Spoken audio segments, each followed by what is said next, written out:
उद्धव ठाकरेंबद्दल आता मोठी बातमी आहे। आदित्य ठाकरेंना मुख्यमंत्री पदासाठी तयार करतो आणि मी स्वतः दिल्लीच्या राजकारणात जातो असं देवेंद्र फडणवीस मला म्हणालेले होते, असा दावा उद्धव ठाकरेंनी केलेला आहे। एका इंग्रजी वृत्तपत्राला दिलेल्या मुलाखतीत त्यांनी हे वक्तव्य केलं।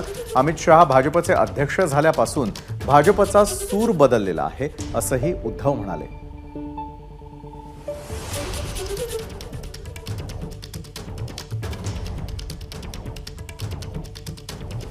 तर काय म्हणाले उद्धव ठाकरे ते पाहूयात।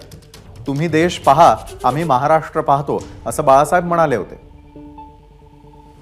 तेव्हापासून भाजप आणि आमच्यात चांगलं सुरू होतं। 2012 मध्ये माझ्या वडिलांचं निधन झाल्यावर मोदी घरी आले होते।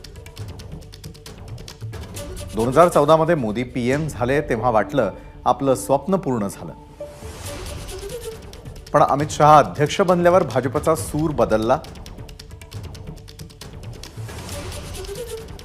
2014च्या विधानसभा निवडणुकीआधी अमित शहांनी मला विचारलं, तुम्ही सर्वे केलाय का?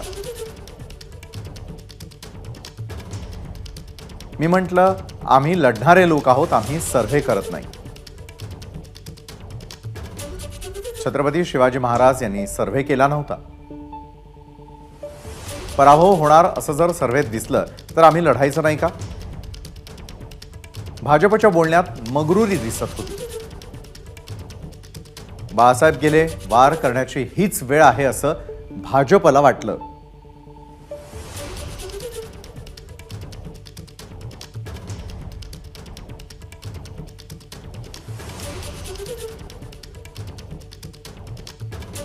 वापरा आणि फेकून द्या हे भाजपचं धोरण आहे।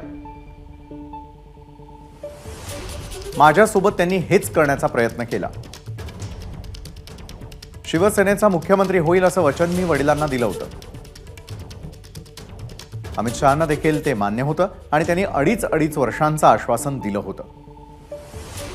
आदित्यला सीएम पदासाठी तयार करतो आणि मी स्वतः दिल्लीला जातो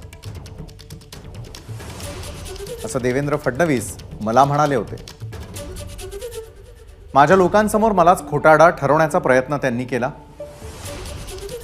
दरम्यान यावर ठाकरे गटाचे खासदार संजय राऊतांनी नेमकी काय प्रतिक्रिया दिलेली आहे पाहूयात।